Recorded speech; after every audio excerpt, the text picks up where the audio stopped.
వీళ్ళు లెటర్ రాయా వాళ్ళు లెటర్ రాయా, అయ్యగారు వచ్చే వరకు అమ్మ వెళ్ళిపోతుంది అన్నట్టు రైతు పరిస్థితి అయితే సార్ ఘోరమైన పరిస్థితి ఉంటుంది. ట్రాన్స్ఫార్మర్ రిపేర్కి ఇప్పటికి 20 రోజులు పడితే ఈ కొత్తగా వచ్చే రైతు డిస్కౌంట్తో ఖచ్చితంగా 2 నెలలు పడుతుంది సార్. అంత లోపల క్రాప్ ఎండిపోయే పరిస్థితి ఉంటుంది తప్ప ఇంకోటి ఉండదు. It is a practical issues.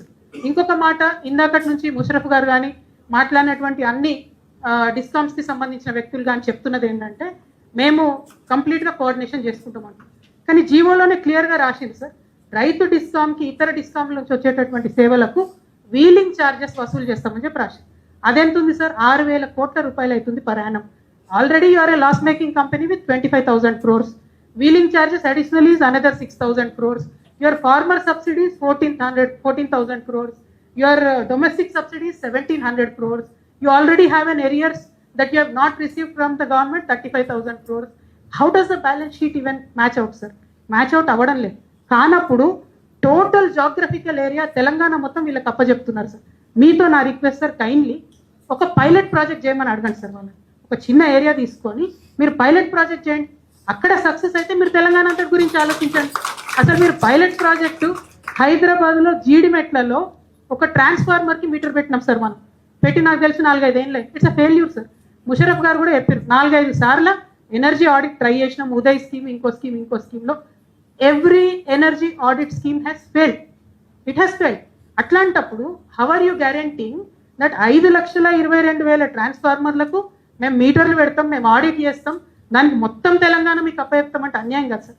They have to do a pilot project. ఆ ప్రూఫ్ ఆఫ్ కాన్సెప్ట్ తీసుకున్న తర్వాత తమరు లైసెన్స్ ఇవ్వాలా వద్దా అన్నది మీరు డిసైడ్ చేయండి సార్.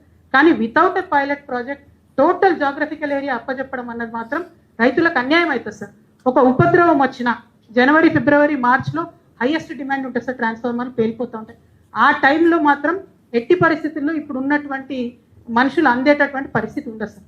ఇంకొక మాట సార్, విద్యుత్ ఉద్యోగులు నిజంగా మొదటి నుంచి కూడా చాలా ఇబ్బంది పడి కష్టపడి తెలంగాణ రాష్ట్రం వచ్చిన తర్వాత 24 hours కరెంట్ ఇవ్వడానికి చాలా ప్రయత్నం చేసినారు సార్. చేసిన తర్వాత వాళ్ళకి అన్ఫార్చునేట్లీ అన్యాయం జరిగింది సార్. ఏదైతే 1,200 మంది విద్యుత్ ఉద్యోగులను ఆంధ్రాకు పంపించినామో ఆనాడు అక్కడ చంద్రబాబు నాయుడు గారు ఉంటే వారు చేర్చుకోలేదు. తర్వాత సబ్సిక్వెంట్గా వాళ్ళు కోర్టుకు పోయిన మళ్ళీ all of them they reverted back along with 500 more employees sir. ఇప్పుడు ఈ ఇష్యూ ఎందుకు చెప్తా ఉన్నంటే సార్, నేను 1,700 మంది ఆంధ్ర ఎంప్లాయీస్ వచ్చి వాళ్ళ సీనియారిటీ యూజ్ చేసుకొని మన తెలంగాణ ఎంప్లాయీస్కి డిమోషన్ ఇచ్చి వాళ్ళు పైకి వచ్చేసారు. ఇప్పుడు ఏం చేసిండ్రు, రైతు డిస్కామ్లో మేము ప్రమోషన్లు ఇస్తాం అనగానే ఆల్రెడీ ఆంధ్ర సీనియర్ ఎంప్లాయీస్ మళ్ళీ రైతు డిస్కామ్కి అప్లై చేస్తున్నారు సార్. మళ్ళీ వీళ్ళకి ఇక్కడ ప్రమోషన్ అంటే వీళ్ళకు డబుల్ ప్రమోషన్, మన తెలంగాణ వాళ్ళకు డిమోషన్ అవుతున్నారు సార్. ఇప్పుడు తెలంగాణ రాష్ట్రం వచ్చిందే తెలంగాణ ఎంప్లాయీస్ కోసం సార్. వచ్చిన తర్వాత కష్టపడి పనిచేసిందే తెలంగాణ ఇంజనీర్లు. ఖచ్చితంగా ఆంధ్ర నుండి అనుకోకుండా చాలా ఫోర్స్ఫుల్గా వచ్చారు సార్. ఎందుకంటే మన కర్మగాలి ధర్మాధికారి కమిషన్ వచ్చింది, వచ్చి వాళ్ళు విభజన చట్టాలను పక్కకు పెట్టి వాళ్ళు ఇచ్చిన తీర్పుతోని ఎంప్లాయీస్ ఇక్కడికి వచ్చింది. ఎందుకు ఈ మాట చెప్తా ఉన్నట్టు sir, our state is born out of N emotion. మన ఎలక్ట్రిసిటీ రంగంలో ఆంధ్ర వాళ్ళ పెత్తనం ఇంకా ఉండడం అనేది కరెక్ట్ కాదు సార్. ఆ ఆంధ్ర ఎంప్లాయీస్ అందరితో రైతు డిస్కౌంట్ నడుపుతామంటే రైతులకైతే న్యాయం జరగదు. ఆంధ్ర నుండి వచ్చినటువంటి ఎంప్లాయీస్ వీళ్ళకి హక్కు ఉండి రాలేదు సార్, హక్కు లేకుండా వచ్చింది. ఆంధ్ర నుండి హక్కు భుక్తంగా వచ్చిన వాళ్ళతో మనకు ప్రాబ్లం లేదు. హక్కు లేకుండా వచ్చిన ఈ ఎంప్లాయీస్ని మాత్రం లూప్ లైన్లో వేస్తేనే, మన తెలంగాణ ఎంప్లాయీస్కి ప్రమోషన్స్ ఇస్తేనే ఖచ్చితంగా మనకు న్యాయం జరుగుతుంది సార్. ఇంకొక మాట చెప్పాలి సార్, ఇందాక ఎనర్జీ ఆడిట్ గురించి రిపీటెడ్గా మనం మాట్లాడుతూ ఉన్నాము. There is something called as a water sir. Sir, there is something called as a chief electrical inspectorate, sir. They inspect what are the profits or losses made by. An Andhra person is in charge, sir. There is a REDCO chairman. An Andhra person is a chairman today. There is GENCO. Idhar Andhra director lu. Mana Southern Discom. Idhar Andhra director lu. Complete ga nenu enduku ee maata chepta unnante sir. Controlling anta Andhra వాళ్ళ చేతుల్లో ఉన్నప్పుడు ఎట్లా మనకు తెలంగాణకు న్యాయం జరుగుతుందో ఒక్కసారి ఆలోచించాలి సార్. మన రైతు డిస్కామ్లో మాత్రం తెలంగాణ అధికారులే ఉండాలి సార్. తెలంగాణ వాళ్ళు ఉంటేనే బాగుంటుంది. ఫస్ట్ ఆఫ్ ఆల్ రైతు డిస్కామ్ వద్దు సార్. ఒకవేళ ఇవ్వాల్సిందే గవర్నమెంట్ ఏమైనా గ్యారంటీలు ఇస్తుంది అనుకుంటే కూడా ఆలోచన చేద్దాం. బట్ నా రిక్వెస్ట్ అయితే రిజెక్ట్ చేయండి సార్ ఈ ప్రపోజల్ని. 33 జిల్లాలలో దయచేసి మీరు రైతుల మధ్యలో పబ్లిక్ హియరింగ్ పెట్టండి సార్. ఈ ఏసీ రూమ్లో పెట్టేటటువంటి పబ్లిక్ హియరింగ్తో మాత్రం ఎటువంటి లాభం జరగదు సార్. ఇంకా అనేక ఇష్యూస్ ఉన్నాయి సార్. రైతు డిస్కామ్కి సంబంధించి ఇప్పటి వరకు ప్రభుత్వం ఒక అఖిలపక్ష మీటింగ్ కూడా పిలవలేదు సార్. తప్పకుండా అన్ని పార్టీలను పిలవాలి సార్. ఇది పొలిటికల్ ఇష్యూ, రైతులందరికీ సంబంధించిన ఇష్యూ. అఖిలపక్షం పిలిచి వాళ్ళ ఒపీనియన్స్ తీసుకున్న తర్వాత అసెంబ్లీ సమావేశం చేయాలి సార్. నిన్నగాక మొన్న సిరిసిల్లలో సెస్ను ఫోర్స్ఫుల్గా మర్జర్ చేసుకున్నారు సార్. అంటే రిఫార్మ్స్ స్పీడప్ చేస్తున్నారు. అక్కడ ప్రజల అభిష్టానికి వ్యతిరేకంగా మర్జర్ చేసుకున్నారు సార్. ఇప్పుడు కూడా ప్రజలు different subject. Commission has already taken some decision. Let us not repeat that. If anybody is agreed, they can prefer an article. Absolutely sir. I'm just mentioning what is going on among the people sir. ఇప్పుడు ఇక్కడ ముషరఫ్ గారు మాట్లాడుతూ ఒక మాట చెప్పారు sir, రైతుల కోసం చేస్తున్నామని. రైతులు ఎవ్వరు అడగలేదు సార్ రైతు డిస్కౌంట్ కావాలి. రైతులు ఏం అడుగుతున్నారంటే సింపుల్, నా ట్రాన్స్ఫార్మర్ పాడైతే తొందరగా రిపేర్ చేసి ఇవ్వమని అడుగుతున్నారు. ఇప్పుడు ఉన్నటువంటి 2 డిస్కామ్లలో ఎక్కువ ఎంప్లాయీస్ని పెంచుకున్నా, సర్వీసెస్ని ఎక్కువ చేసుకున్నా కూడా సరిపోతుంది sir. I want to exactly quote from what Musharraf గారు had said in his presentation sir. ఏం చెప్పారు? మొత్తం డిస్కామ్లు అన్ని కలిసి 69,741 కోట్ల నష్టాల్లో ఉన్నాయని చెప్పారు సార్. ఇందులో బిగ్గెస్ట్ కల్పరేట్ ఎవరు సార్? గవర్నమెంటే 54,000 కోట్లు ఇవ్వాలి sir. So biggest corporate is government.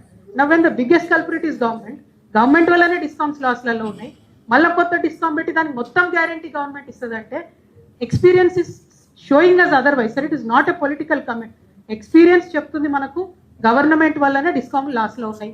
రేపు రైతు డిస్కామ్ పెడితే కూడా అదే జరుగుతుంది. దీనివల్ల రైతులకు లాభం లేదు సార్. ఎంప్లాయీస్ కూడా జీతాలు ఇచ్చేటటువంటి పరిస్థితి ఉండదు sir.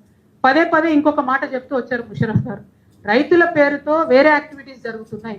What is stopping you from controlling them right now? Why do you need a different discom? ఇప్పుడు కంట్రోల్ చేయండి కదా, దాంట్లో ఏమున్నది? ఒకటి. ఇంకోటి సార్, మనకు అంత C- రేటింగ్ ఉందని చెప్తా ఉన్నారు సార్. C- రేటింగ్ రావడానికి ఏంది? గవర్నమెంట్ 54,000 కోట్లు రేపు చెక్ రాసిస్తే రేపు పొద్దున మనమే #1 డిస్కామ్ అయిపోతుంది. It is a government that is the culprit sir. అవి వదిలేసి మీరు రిఫార్మ్స్ పేరుతో ఇంకో కొత్త చేస్తామంటే ఇది చాలా అన్యాయం సార్. ఇంకొక మాట sir, they are saying we want to improve and support 47% population of Telangana which are farmers. Fair enough. My straight question to you sir, ఇవాళ మీరు ఎన్ని గంటల కరెంట్ ఇస్తున్నారు? ఎన్ని గంటలకు ఇంప్రూవ్ చేస్తారు? ఇవాళ మీరు 8 గంటలు ఇస్తున్నారు, రేపు 16 గంటలకు ఇంప్రూవ్ చేస్తారంటే పెట్టుకుందాం డిస్కౌంట్. ఇవాళ 10 గంటలు ఇస్తున్నాం, రేపు 12 గంటలు ఇస్తామంటే పెట్టుకుందాం డిస్కౌంట్. అసలు ఇవాళ ఇస్తలేరని మీరు ఫీల్ అయ్యే కొత్తది పెట్టుకుంటారు కదా. అంటే as of now you are not servicing the farmers అని ప్రభుత్వం తరఫున మీరే ఒప్పుకున్నందుకు ధన్యవాదాలు సార్. అదేవిధంగా ఇంకో మాట చెప్తా ఉన్నారు, సేమ్ వర్పాటిం వారి దాంట్లోంచి చెప్తున్నా సార్ నేను. రైతులకు సంబంధించి డెడికేటెడ్ టీం లేదు అంటున్నారు. పెట్టండి కదా సార్. ఇప్పుడు కొత్త టీం ఎందుకు? కొత్త డిస్కామ్ ఎందుకు? దానికి డెడికేటెడ్ టీం పెట్టండి. రైతు ప్రభుత్వం అని చెప్పుకుంటున్నారు, సపరేట్ టీం పెట్టండి. Who stopping you from addressing? ఇంకొక హారబుల్ ఫ్యాక్ట్ చెప్పినారు సార్, 600 మంది రైతులు ఎలక్ట్రిసిటీ సిబ్బంది చనిపోయినారని చెప్తా ఉన్నారు sir. Why are you not training them sir? మీరు సేఫ్ గార్డ్స్ మీరు తీసుకోవాలి కదా, దానికి డిస్కామ్ ఎందుకు సార్? సో ఏ రకంగా చూసినా కూడా ఇంకొక మాట చెప్పినారు sir which is unfortunate and I really hope mister Musharraf will take it back.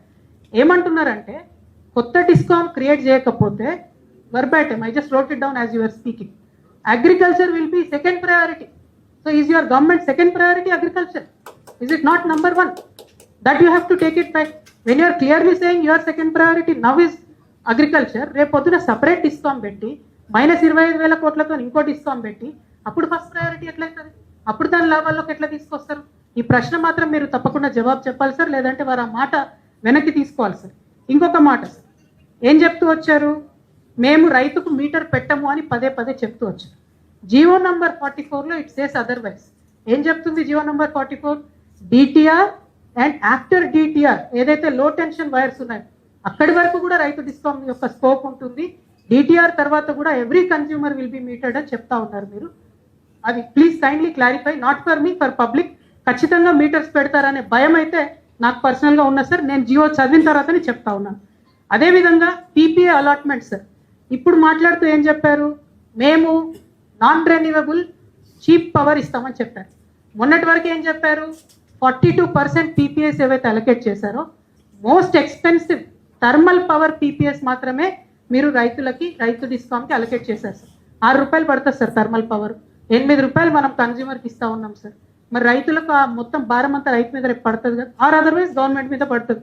ఇందాక వేణుగోపాల్ సార్ చెప్పినట్టు ఈ డిస్కామ్ కాకపోతే మిగతా 2 డిస్కామ్లను ప్రాఫిట్లకు తీసుకొచ్చి ఏదో ఒక డిస్కామ్ ప్రైవేట్ చేస్తారన్నది మాత్రం వాస్తవం సార్. అది క్లారిటీగా అర్థమవుతున్నది. ఎందుకంటే దీనికి ఆ జీవోలో ఒక మాట చెప్పినారు sir. I will read it out. I'm not even deviating from the subject sir. I will just read it out. ఏం చెప్తున్నారు వీళ్ళు? ఎందుకోసం పెడతారట అంటే, ఒకటేమో precarious financial position of the discom, ఇంకోటి this loss of the DISCOM is severely limiting their ability to secure funding. అప్పులు పుడతలేవు. ఇంకోటి ఏంది, it also restricts their participation in critical infrastructure programmes such as revamped distribution sector schemes. ఇవన్నీ ఏంటి sir? ఇవన్నీ central government తేవాలనుకునేటటువంటి changes. ఇవన్నిటిని కూడా రైతులు వ్యతిరేకించి 13 నెలలు రోడ్ల మీద కూర్చొని ఆ రిఫార్మ్స్ రాకుండా ఆపినారు సార్. ఆ స్కీమ్లలో పార్టిసిపేట్ చేయడానికే మేము రైతు డిస్కౌంట్ పెడుతున్నాం అంటున్నారు తప్పితే ఇంకోటి కాదు సార్. ఇది జీవో నుండే చదువుతున్నాను సార్ నేను, వేరే ఏం కాదు. సో వారు మాటలలో చెప్పేది వేరే ఉన్నది, కాగితంలో చెప్పేది వేరే ఉన్నది sir. That is why I'm time and again saying government is working with a malafide intention sir. ఇది మాత్రం ఒకవేళ రైతు డిస్కౌంట్ అనేది పెడితే ఖచ్చితంగా టోటల్గా తెలంగాణ వ్యవసాయానికి ఎండ్రీని పోసినట్టే సార్, ఇంకొకటి అయితే లేదు. ఇది మాత్రం వద్దు సార్ దయచేసి. రైతులకు ఇష్టం లేదు, రైతులు మిమ్మల్ని అడగలేదు. లేనిపోని రిఫార్మ్స్ తీసుకొచ్చి 1999లో ఎట్లయితే కాల్పులు జరిగినాయి బషీరాబాద్లో, అటువంటి పరిస్థితిని దయచేసి కొని తెచ్చుకోవద్దు. రైతులు అడగలేదు, మిమ్మల్ని అడగకుండా ఇట్లాంటి పని చేయొద్దన్నది ఒక రిక్వెస్ట్ సార్. తమరితో రిక్వెస్ట్ మాత్రం 33 జిల్లాల్లో దయచేసి మీరు పెట్టండి సార్.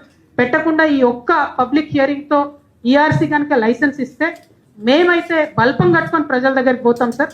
ప్రతి జిల్లాకు పోతాం, ప్రతి ఊరికి పోతాం.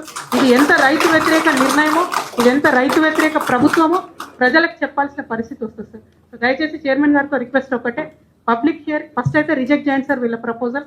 ఎటువంటి పరిస్థితుల్లో కూడా వయబుల్ కాదు సార్.